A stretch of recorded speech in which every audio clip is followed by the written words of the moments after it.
¿Cómo están todos? Nos volvemos a encontrar en Justicia TV Noticias. A continuación, los titulares de la jornada informativa de hoy. Poder Judicial dictó 122 sentencias contra menores de organizaciones criminales y corrupción en lo que va de este año.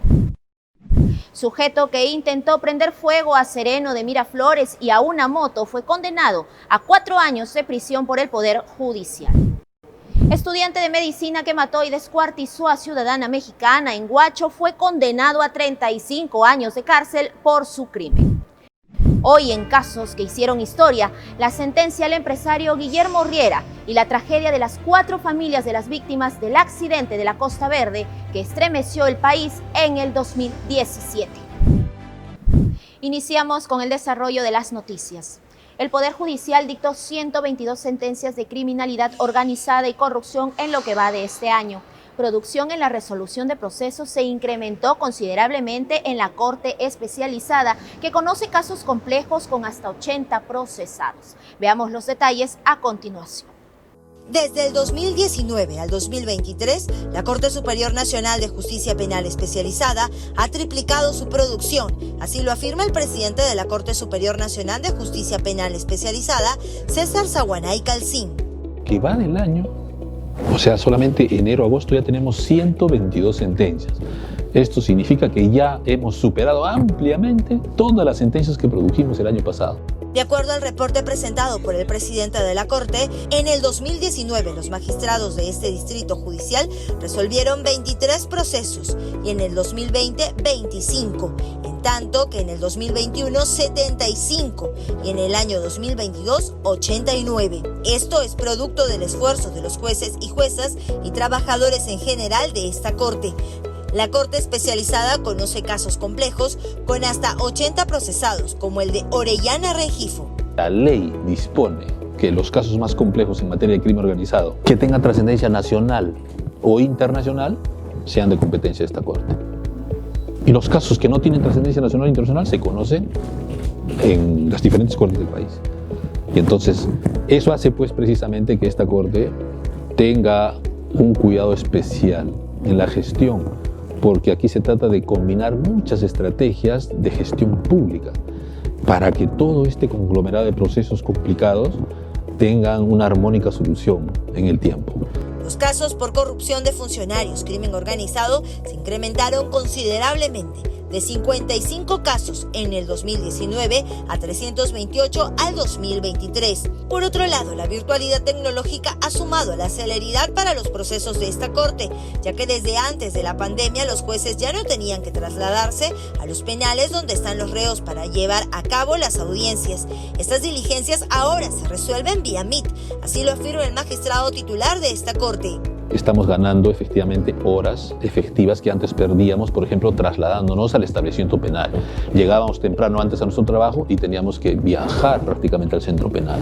Y entre ir y venir del penal prácticamente perdíamos como 4 horas.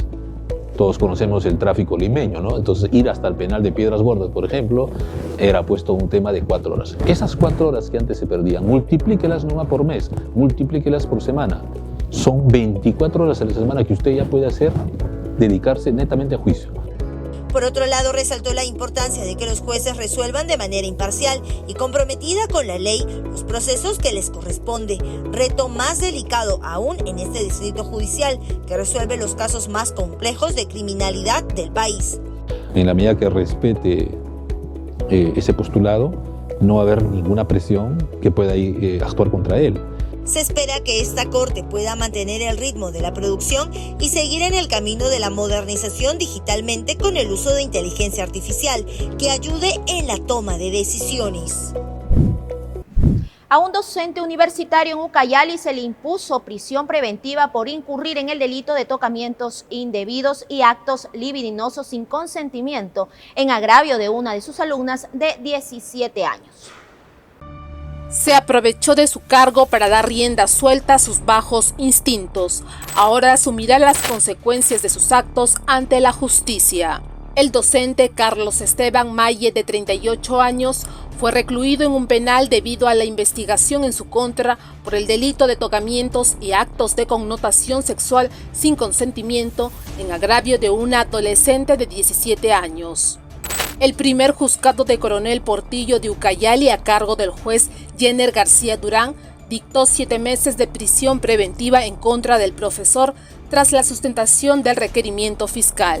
Este imputado ha realizado tocamientos a la menor, es un hecho corroborado, toda vez que la menor ya lo ha mencionado en su declaración. Entonces, lo que vamos a continuar es a poder verificar y corroborar esto con otros elementos que de por sí ya es algo que ha ocurrido, no es algo que se va a determinar si ocurrió o no ocurrió. La mañana del 4 de septiembre, la menor agraviada llegó al local de un centro preuniversitario para empezar a trabajar como recepcionista. Previamente había coordinado con el investigado Carlos Esteban. Al encontrarse en el lugar, se entrevistó con el denunciado, quien estaba solo. Este le dijo que su trabajo consistiría en dar informes al público, repartir volantes, entre otras acciones por las que se le pagaría 600 soles mensuales. Horas más tarde, y debido al mal tiempo, el imputado le indicó a la víctima que suba al segundo piso, en donde se encontraba su oficina, para que deje sus objetos personales y luego continuar con su trabajo. Sin embargo, cuando el clima empeoró y se notaba evidencias de pronta lluvia, le dijo que podía retirarse para retornar por la tarde. La víctima se dispuso a recoger sus cosas cuando, de acuerdo a sus declaraciones, el imputado le siguió hasta el segundo piso y al momento de salir, la acorraló en el pasadizo cerca de la escalera y la llevó hacia la pared, donde le realizó tocamientos indebidos en distintas partes del cuerpo. La adolescente trató de defenderse, propinándole una patada, logrando escapar. Por los graves y fundados elementos de convicción que vinculan al investigado con los hechos imputados, la prognosis de la pena, la carencia de arraigos, el juez declaró fundado el pedido de prisión preventiva en contra del docente. Y el estudiante de medicina Juan Pablo Jesús Villafuerte Pinto cumplirá 35 años de cárcel por el asesinato y descuartizamiento de la ciudadana mexicana Blanca Arellano. El horrendo crimen ocurrió en la ciudad de Huacho. El sujeto eliminó a su expareja porque sentía que era un estorbo para su nueva relación sentimental. El Poder Judicial del Perú condenó a 35 años de prisión a Juan Villafuerte Pinto por el feminicidio a Blanca Arellano Gutiérrez, ciudadana mexicana cuyos restos fueron encontrados en una playa del norte de Lima en noviembre del 2022. El fallo emitido por el Juzgado Penal Colegiado Supraprovincial de la Corte de Baura también establece que Villafuerte Pinto debe pagar una reparación civil de 50.000 soles a los herederos de la víctima. Durante el proceso, se desestimó el delito de tráfico de órganos que la Fiscalía imputaba al acusado debido a la insuficiente evidencia presentada. La víctima originaria de México llegó a Perú en julio del 2022 tras conocer a Villafuerte Pinto a través del juego en línea Fortnite. Trágicamente, después de vender todas sus pertenencias para viajar al Perú, fue reportada como desaparecida en noviembre. Las pruebas forenses confirmaron que los restos encontrados en una playa de Huacho pertenecían a Arellano. Además, un anillo hallado en el sitio coincidía con el que solía portar la mujer de 51 años.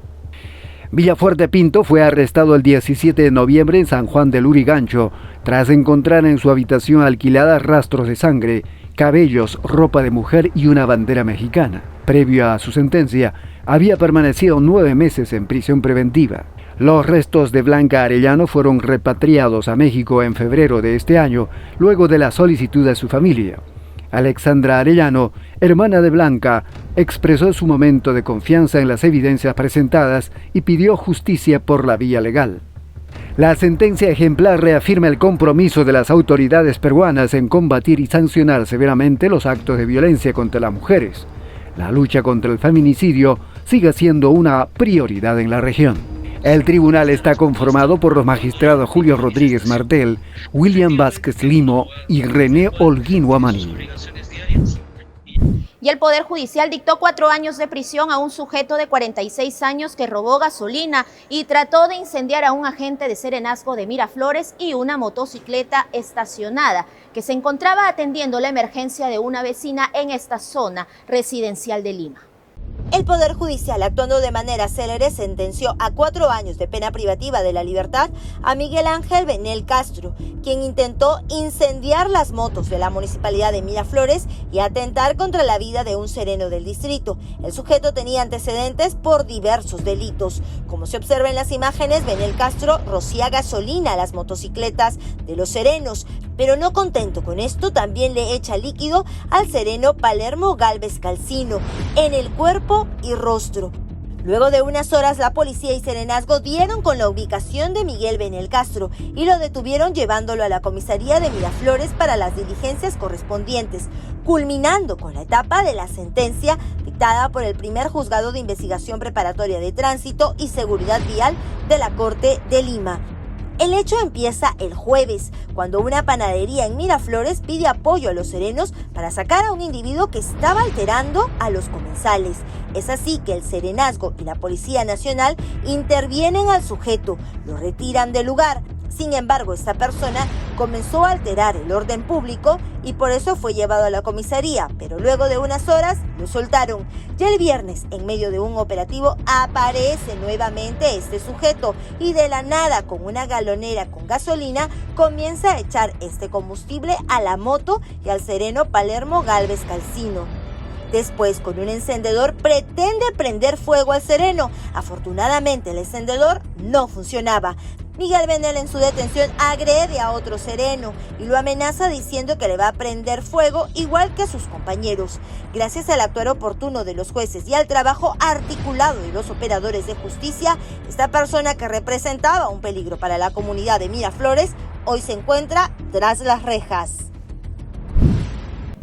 Y ahora tenemos un despacho desde la Corte Superior del Callao sobre el trabajo conjunto que realiza esta instancia y la región policial para la puesta en marcha de la unidad de flagrancia delictiva del primer puerto. Joana Roca Olmos nos reporta. La presidenta de la Corte Superior de Justicia del Callao, Teresa Jesús Soto Gordon, y el jefe de la región policial, Arturo Prado Blas, se reunieron para coordinar sobre el trabajo en conjunto que se realizarán por el buen funcionamiento de la unidad de flagrancia de la provincia constitucional que se implementará este 25 de septiembre. Ambas autoridades se comprometieron a impulsar este modelo de flagrancia y contribuir a mitigar la delincuencia en el Callao. Asimismo, se establecieron aspectos para mejorar el laboratorio de criminalística de la Policía Nacional, donde se realizan exámenes toxicológicos, absorción atómica y dosaje etílico, y anunció también que se viene gestionando un taller académico interinstitucional para fortalecer las capacidades de los operadores de justicia del Callao y procesos inmediatos de flagrancia. Desde la provincia constitucional informó para Justicia TV Joana Roca. Y ahora les contamos que en Huacho una pareja fue detenida por intentar robar a una farmacia utilizando el aplicativo Yape. Últimamente han aumentado los robos y estafas utilizando este tipo de aplicativo. Conozca las penas que la ley establece para este tipo de delito. Un intento de estafa mediante la popular aplicación de pagos Yape se convirtió en un acto de justicia callejera cuando una pareja fue aprehendida y agredida por vecinos tras un supuesto acto fraudulento en una botica. El incidente tuvo lugar en la cuadra 11 de la calle Real en Huancayo. La pareja, identificada como Lorena Alarcón Salomé, de 26 años, y Gerson Manrique Suárez, de 24 años, intentó llevar a cabo una estafa en la botica Multifarma, bajo el pretexto de realizar un retiro de 1,000 soles a través de Yape.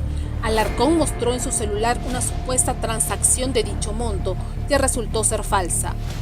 Al intentar huir con 500 soles que le entregó la propietaria de la botica, vecinos alertados por la situación lograron detener a la pareja. Los vecinos, enfurecidos ante el presunto acto delictivo, procedieron a agredir a los presuntos estafadores antes de que fueran detenidos por la Policía Nacional del Perú. Según informes, Lorena Alarcón Salomé ya tenía antecedentes por un delito similar cometido el 22 de enero de este año en el distrito del Tambo. La gravedad lo que nos explica es que minutos antes una pareja de enamorados había ingresado pues a su establecimiento a hacer un retiro de 1000 soles de este aplicativo conocido como Yape, donde ellas nos indican que le habían hecho ver pues por el celular una captura del falso retiro, ¿no? Es por ello que ella se ha dado cuenta y ha logrado dar aviso pues a los transeúntes y familiares que se encontraban por el sector, y donde han logrado pues retener a estos presuntos delincuentes, ¿no? Que todos estos vecinos han querido hacer justicia con sus propias manos. La dueña del negocio manifestó su agradecimiento a los vecinos por su intervención y llamó a la ciudadanía a estar alerta ante posibles estafas de este tipo. Asimismo, instó a verificar siempre la autenticidad de las transacciones, no fiarse únicamente de lo que se muestra en los dispositivos móviles. El caso ha reabierto el debate sobre la seguridad en transacciones digitales y ha puesto en foco la importancia de la educación financiera y la necesidad de que las autoridades refuercen las campañas de información sobre posibles modalidades de estafa. La pareja permanece detenida y a disposición de la Fiscalía para las investigaciones correspondientes. Y ahora les contamos que la Unidad de Flagrancia de Lima Sur sentenció con más de 9 años de cárcel a sujeto por receptación agravada. La misma Unidad de Flagrancia condenó también a otro sujeto por el delito de robo a 5 años de penitenciaría. Veamos los detalles. Las unidades de flagrancia implementadas hasta el momento en 4 cortes superiores continúan dando resultados céleres, y es que desde la Corte de Justicia de Lima Sur se dictaron 2 sentencias con cárcel efectiva, una de 9 años y 2 meses y la otra de 5 años, ambos por los delitos contra el patrimonio. Las sentencias fueron emitidas por el 4º Juzgado de Investigación Preparatoria de la Unidad de Flagrancia Delictiva. La condena de más de 9 años fue en contra de José Antonio Ramos Medina por el delito de receptación agravada, debido a que se le encontró en su poder un vehículo que había sido reportado como robado. Ha señalado haber estado en la conducción del vehículo motorizado que días antes había sido materia de robo de su legítimo propietario. Además, también ha señalado en la declaración que recibió dicho bien para ser trasladado de un lugar a otro y por lo cual recibiría una compensación económica. Según se dio a conocer en audiencia, el robo del vehículo se dio en circunstancias que el agraviado fue sorprendido por 4 sujetos, quienes lo amenazaron con armas de fuego y obligaron a bajarse de la unidad para luego llevarse el vehículo que se le fue incautado a la hora sentenciado. El sujeto cuenta con antecedentes penales, ya que fue condenado anteriormente 2 veces por el delito de robo agravado, purgando condena por 12 años en el penal. Por otro lado, el mismo juzgado, a cargo del magistrado Jorge Maita Palián, emitió una sentencia contra Anthony Cabrera Castillo, al haberse acreditado su responsabilidad en la comisión del delito contra el patrimonio en la modalidad de hurto agravado, a quien impuso 5 años de pena privativa efectiva. Este equipo celular es de propiedad, o se llegó a determinar posteriormente que era de propiedad del agraviado Eduardo José Tuica Sánchez. Ambos sujetos recibieron su condena tras someterse a la terminación anticipada y aceptar sus delitos. El acuerdo se realizó entre la Fiscalía y la Defensa Pública de los imputados. Llegó el momento de hacer una breve pausa en el noticiero y retornamos con casos que hicieron historia. Esta vez la sentencia al empresario Guillermo Riera, quien en un trágico accidente de tránsito atropelló y mató a 3 jóvenes y dejó a una persona herida en la Costa Verde en el 2017.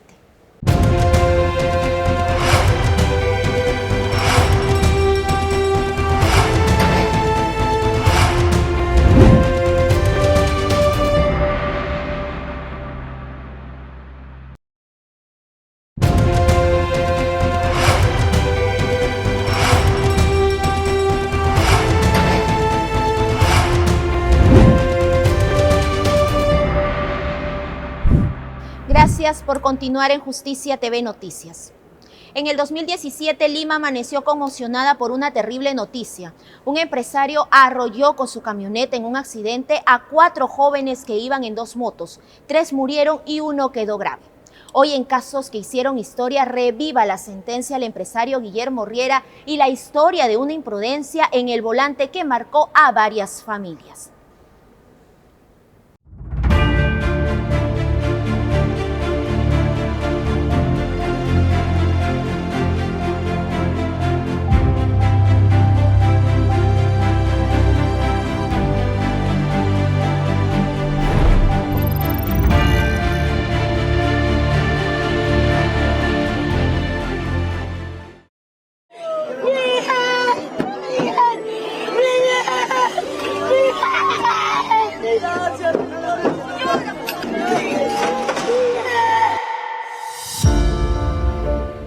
Es el dolor insoportable de saber que aquel ser que amamos no volverá a sonreírnos, a mirarnos, que nunca más volverá a casa.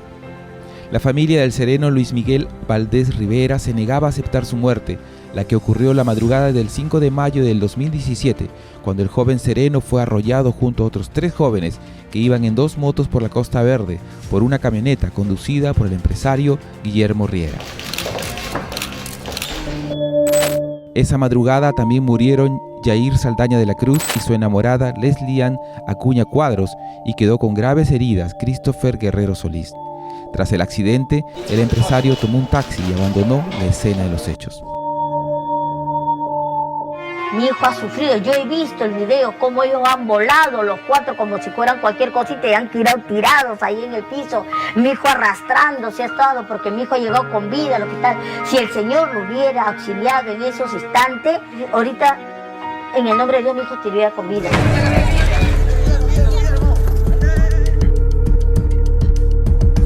Por conducta de la naturaleza humana, cuando uno tiene un accidente, lo primero que puede hacer por sentimiento humanitario es acercarse y auxiliar, esté vivo o esté muerto.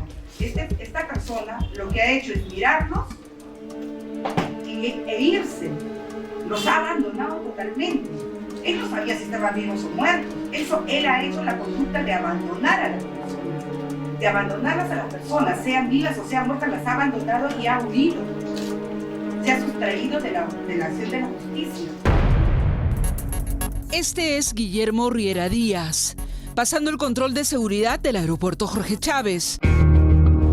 La fiscalía no solo le enrostraba haber abandonado a las víctimas en la Costa Verde, sino que 5 horas después huyó a Miami, Estados Unidos, como captaron las imágenes de seguridad del aeropuerto Jorge Chávez.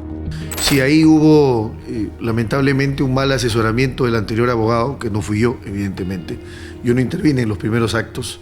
Fue una mala asesoría porque el salir del Perú es un mal consejo, porque cuando uno comete algo lo que tiene que hacer es hacerse responsable. Luego él ya regresó al Perú y se hizo cargo. Mientras estaba en Estados Unidos, un empleado de su empresa, Juan Alberto Yarleque Purizaca, acudió a la comisaría de Barranco para autoinculparse del accidente, pero luego cambió de versión. ¿Qué tiene que decir en usted? ¿Le pagó dinero? Juan Alberto Yarleque Purizaca, quien en primera instancia, en una entrevista policial, se autoinculpó, señalando que había sido mandado por su jefe, su empleador, el investigado, para que se declarara como autor de los hechos. Luego, en una manifestación policial, con presencia del Ministerio Público, se retractó de los mismos, y luego en una ampliación de la manifestación policial volvió a retractarse de los mismos ante la gravedad de los hechos. Cuando ocurrió el accidente, uno de sus trabajadores se presentó como que él lo hubiera manejado. Sí, bueno, fue un momento que, como te digo, fue una mala asesoría inicial, pero que luego fue subsanada y corregida oportunamente en el proceso. El 19 de mayo del 2017, Guillermo Riera, a 2 semanas del mortal accidente que protagonizó, regresó al Perú y se entregó a la justicia. Siento el dolor de las familias desde lo más profundo de mi corazón, y sé que nada podrá reparar a sus seres queridos. Me siento dando la cara a todas las personas aquí en la sala y afrontando con lealtad por las familias, por los chicos que se fueron, y oro mucho para que estén en la gloria de Dios, por mis hijos y por toda mi familia que sufre este dolor. Les pido perdón. La justicia le impuso inicialmente prisión preventiva. Declarar fundado la solicitud de prisión preventiva solicitada por la representante del Ministerio Público respecto del procesado Guillermo Javier Riera Díaz por el plazo de 9 meses, es decir, computado hasta el día 24 de febrero del año 2018, en el extremo del impedimento de salida del país del procesado Guillermo Javier Riera Díaz, déjese sin efecto en este extremo forzándose los oficios correspondientes para su cumplimiento. Por lo tanto, ordeno el inmediato internamiento del citado inculpado en un centro penitenciario que el Instituto Nacional Penitenciario designe.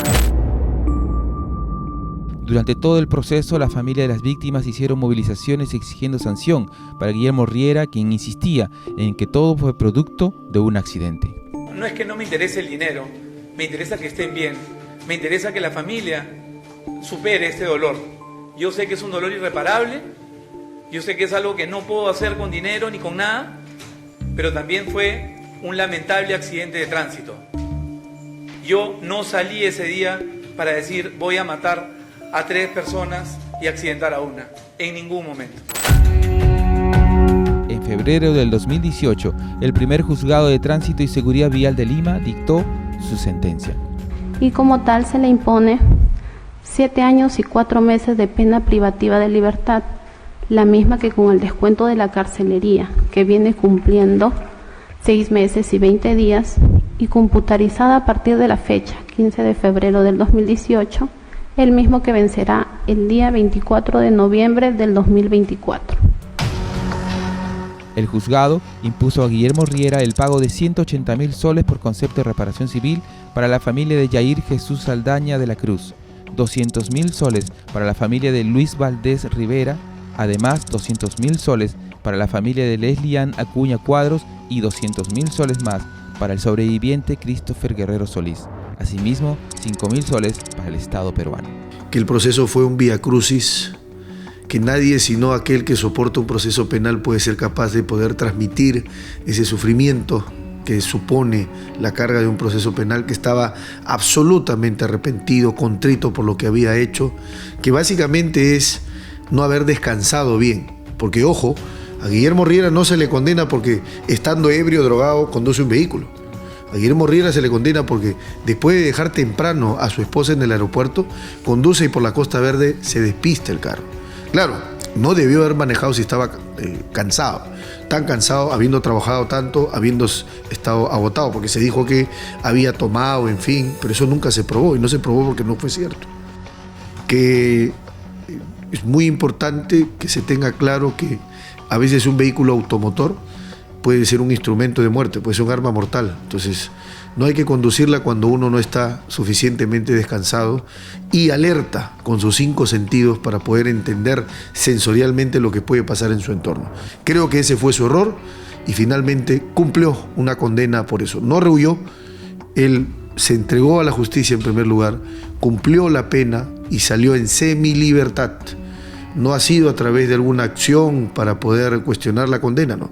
Cumpliendo la condena y a través de los mecanismos de ley es que él egresa del penal a través de este beneficio penitenciario. Las familias en este tipo de casos siempre les consideran cualquier tipo de sanción mínima o esperan más para la condena. ¿Usted qué le diría a ellos? Bueno, que primero, lamentablemente no se puede retornar a la vida a las personas que fallecieron. Eso es muy penoso. Pero debemos entender que en otros casos no se paga las cuantiosas sumas de dinero que pagó Guillermo Riera. No estoy diciendo que la vida tenga precio. Quiero decir que la indemnización es una manera de compensar el daño y el sufrimiento que se generan. Y eso lo hizo de manera muy responsable Guillermo Riera.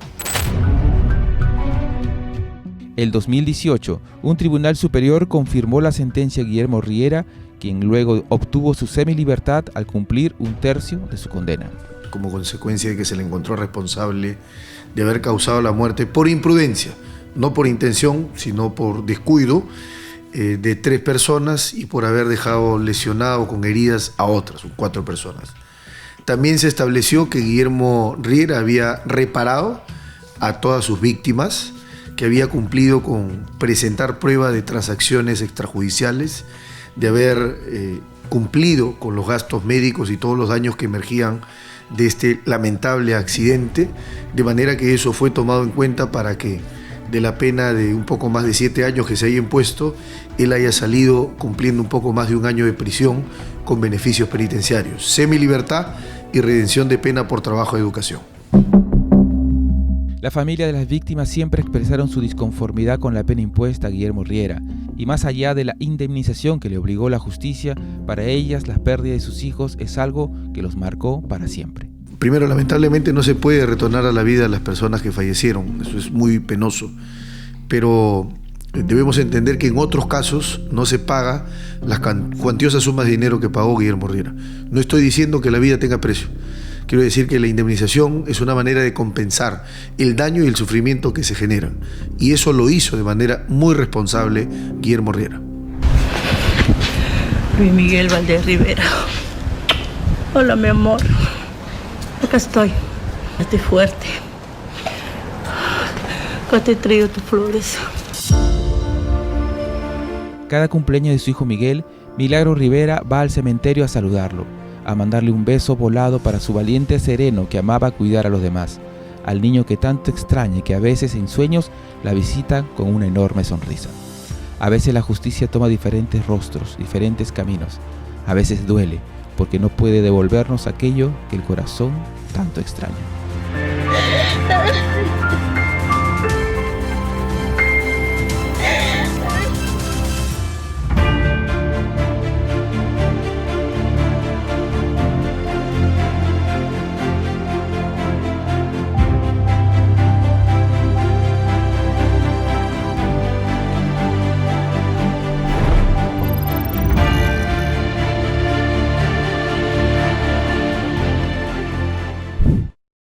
Iniciamos la ronda informativa de las Cortes Superiores del país. A continuación, nuestro bloque regional.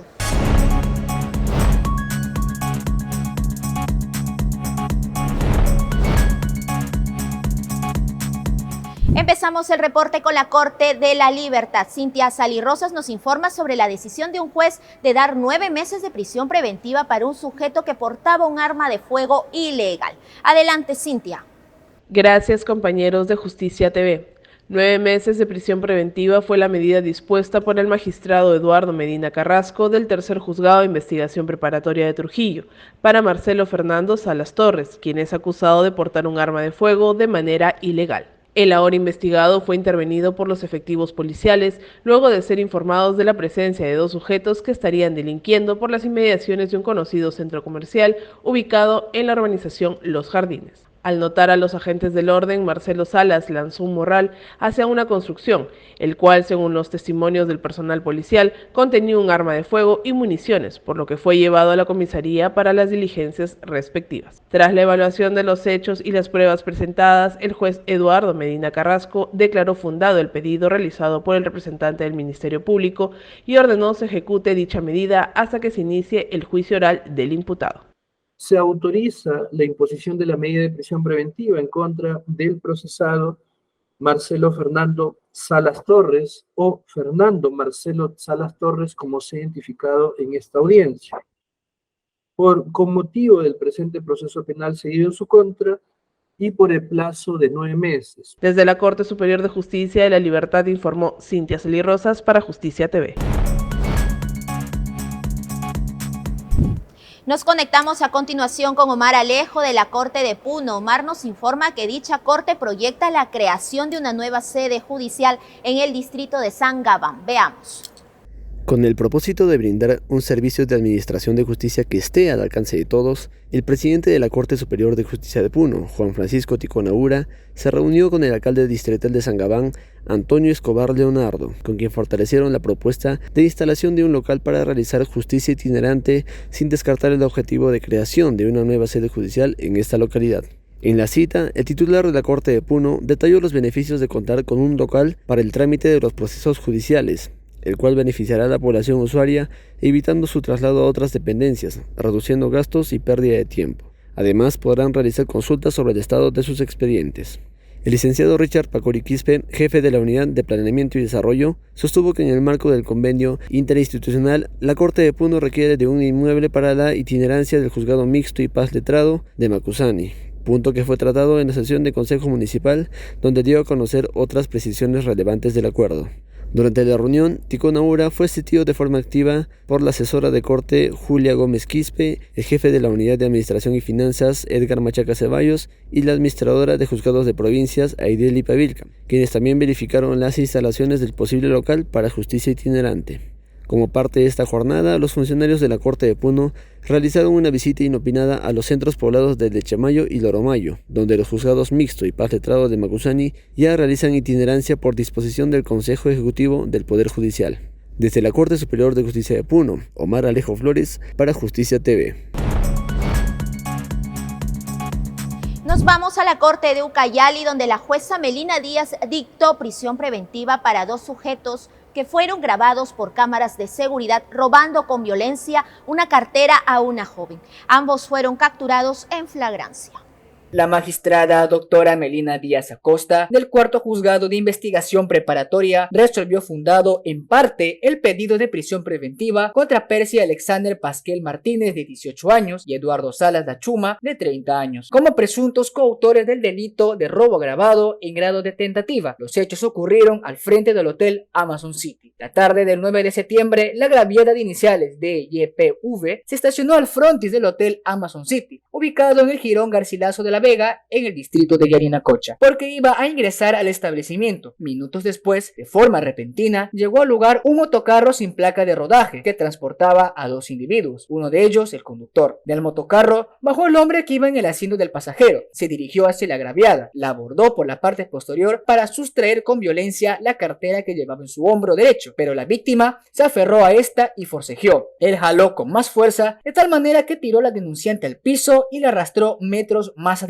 Luego de arrancarle la cartera, el individuo corrió hacia el motocarro que lo esperaba con su cómplice y se dieron a la fuga. La víctima pidió ayuda a los conductores y transeúntes que pasaban por el lugar, mismos que persiguieron a los imputados por varias calles hasta ser finalmente aprehendidos en el Jirón Felipe Pinglo, en donde llegó la policía. Debido a que el pedido de fiscalía cumplía con los presupuestos requeridos por ley para resolver fundado la prisión preventiva, la magistrada impuso la medida coercitiva de internamiento en el penal de Pucallpa por un lapso de 6 meses contra ambos investigados. Esto durará hasta marzo del 2024.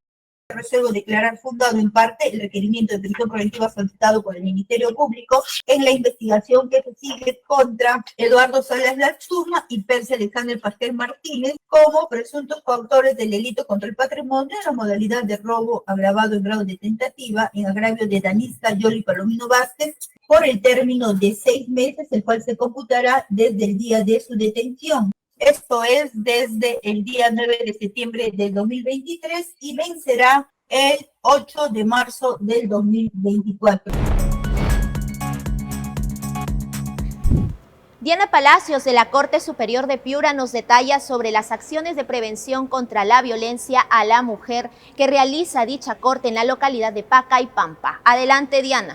En reciente visita al distrito de Pacaypampa, una comitiva de la Corte Superior de Justicia de Piura, liderada por la presidenta de la institución, Claudia Morán Morales de Vicenzi, desarrolló acciones que buscan prevenir los actos de violencia contra la mujer y los integrantes del grupo familiar, así como del bullying escolar.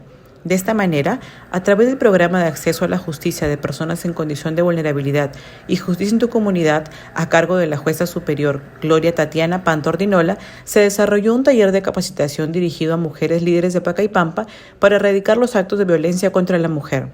A través de una exposición didáctica, Pantordinola explicó cómo reconocer un acto de violencia psicológica, física y económica, además de dar a conocer ante qué institución se tiene que denunciar este tipo de flagelo. En la actividad participaron las mujeres líderes de las rondas campesinas, comités de vasos de leches, así como representantes de la policía, jueces de paz, Programa País, de MUNA, entre otros.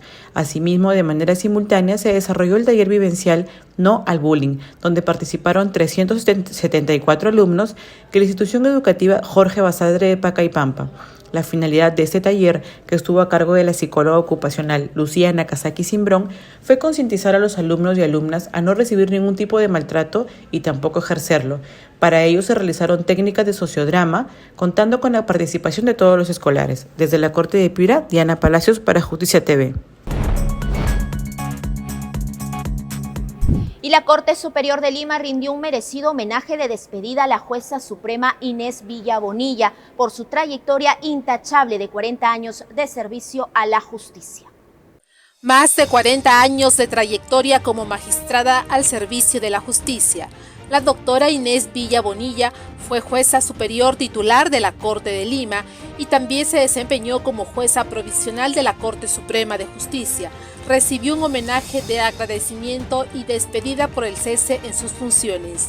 La presidenta de la Corte Superior de Lima, María Vidal Arroza Sánchez, destacó la impecable trayectoria de la magistrada Villa Bonilla, quien deja el mejor referente para los jueces y juezas del país. Jueza proba y brillante que se aleja de la magistratura luego de una trayectoria intachable. La Corte Superior de Justicia de Lima tiene el orgullo de haber sido la cuna de su inicio en la carrera y con sus 40 años al servicio del Poder Judicial, que concluyen formando parte de la Corte Suprema de la República, deja en nosotros paradigma de capacidad, integridad y valentía. La autoridad judicial no solo resaltó sus virtudes profesionales, sino también la nobleza y humildad con la que se desempeñó en los diferentes órganos jurisdiccionales y administrativos. Nos enseña también que no hay mayor recompensa por el trabajo realizado que el espontáneo reconocimiento y muestras sinceras de valor, como lo que ocurre para con usted, doctora Inés, en donde la comunidad jurídica y público litigante se ha volcado a expresar sus mejores conceptos y apreciaciones en sus años de servicio para la entidad.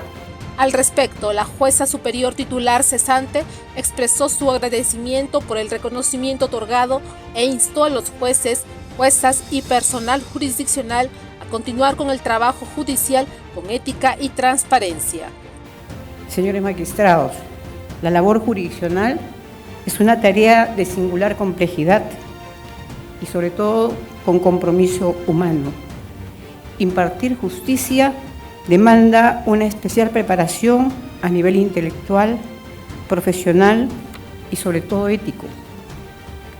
Nunca perdamos de vista que justo al estudio y desarrollo de las aptitudes jurídicas siempre deben acompañarse los valores de independencia, imparcialidad, diligencia, integridad y corrección en todo nuestro quehacer, con paciencia, con prudencia, con severidad si el caso lo merita. Toda una vida dedicada con pasión y compromiso a la administración de justicia. En 1980 ingresó al Poder Judicial como relatora del 11º Tribunal Correccional de la Corte Superior de Lima. En 1983 fue nombrada jueza titular del 47 juzgado. En 1983 fue nombrada jueza titular del 47 juzgado y en 1994 vocal superior. Asimismo, ocupó el cargo de coordinadora de la Sala Penal de la Corte de Lima desde el 2001 hasta el 2011. Entre el 2011 y 2013 se desempeñó como jueza suprema provisional. En el 2013 estuvo al frente de la Sala Penal Nacional. Fue presidenta de la Corte Superior Nacional del 2019 al 2020. Y finalmente, en el 2021, ejerció sus funciones como jueza suprema provisional, cargo que desempeñó hasta el 31 de agosto último. Una persona que nos deja un gran vacío en el Poder Judicial, es un ejemplo a seguir, honesta, transparente, decente, prudente y honorable. De verdad, es un gran referente para todos los jueces y juezas del país. Nos da mucha pena que ya por límite de edad ya no forme parte del Poder Judicial, pero siempre va a estar en nuestros corazones. La actividad contó también con la participación de los magistrados, personal jurisdiccional y administrativo de la Corte Superior de Justicia de Lima.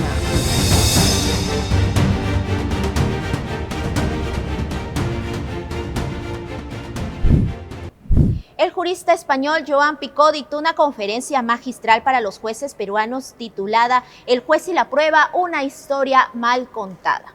En el evento también se presentó el libro Estudios sobre el proceso y la justicia. Veamos los detalles en la siguiente nota. A fin de fortalecer las capacidades de juezas, jueces y trabajadores del Poder Judicial, el Centro de Investigaciones Judiciales continúa promoviendo diversos eventos académicos con destacados catedráticos internacionales. Esta vez, desde el Salón de Juramentos del Palacio de Justicia, se presentó el libro Estudios sobre el proceso y la justicia. Este aforismo que tenéis ahí, el jude judicare debet secundum allegate probata partium, este nunca existió. Por mucho que nos lo hayan vendido así. Lo que realmente existió es este. Judex judicare debet secundum allegata et probata et not secundum conscientiam. Esta obra de 3 volúmenes es de autoría del catedrático Joan Picó y Junoy, profesor destacado e influyente estudioso del derecho procesal contemporáneo, quien da a conocer en su libro lo fundamental del derecho procesal, sus cimientos teóricos, entre otros estudios relacionados a la efectiva administración de justicia. El juez no puede sentenciar más allá de lo que le han alegado, más allá de lo que se ha alegado y probado. Secundum allegata et probata. Y no puede sentenciar en función de su conocimiento privado del juez. En el fondo, la máxima lo que recoge es la congruencia de la sentencia. El juez tiene que ser congruente con lo que se ha discutido y se ha probado en ese proceso. La jueza suprema Emilia Bustamante Ollague, que participó del evento, felicitó el trabajo del profesor Joan Picó y resaltó la importancia de leer su obra, ya que no solo permite conocer lo fundamental del derecho procesal, sino además se analiza diversas jurisprudencias.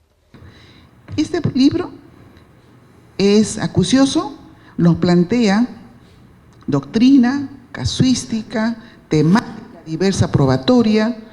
También hay otro cápite muy importante que encontré, el caso de los indicios en simulación de acto jurídico. Al finalizar la ceremonia, la magistrada Bustamante Ollague entregó al catedrático un libro sobre la historia de la Corte Suprema de Justicia escrito por el jurista e historiador peruano Carlos Ramos Núñez, como reconocimiento por el importante trabajo de investigación que realiza. ¿Qué está pasando en el mundo? Es momento de conocer las principales noticias internacionales.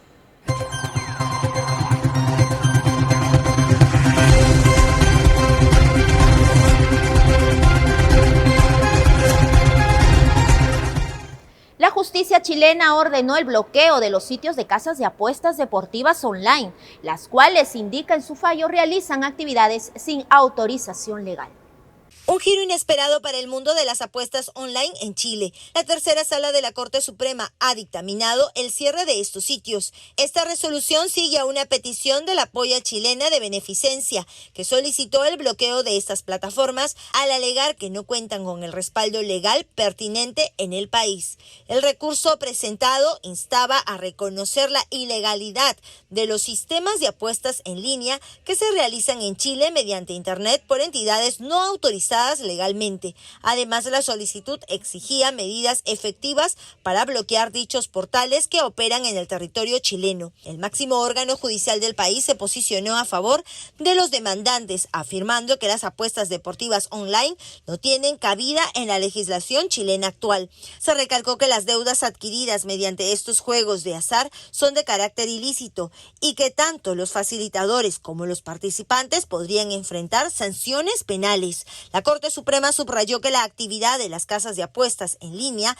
ha sido señalada como ilegal por la Superintendencia de Casinos, lo que compromete seriamente su derecho exclusivo sobre las apuestas deportivas online. Añadiendo a la complejidad del asunto, varios usuarios ya habían levantado banderas rojas sobre posibles fraudes relacionados con estos sitios. A pesar de las múltiples quejas, la naturaleza transfronteriza de estas empresas, muchas de las cuales tienen su base en el extranjero, ha dificultado que los afectados presenten reclamaciones especialmente en casos de impago a ganadores. El futuro de las El futuro de las apuestas online en Chile se ve ahora incierto y este fallo podría presentar un precedente para otras jurisdicciones. Y en España, durante una transmisión en vivo, un hombre tocó de manera indebida a una reportera. El sujeto fue detenido por el delito de agresión sexual.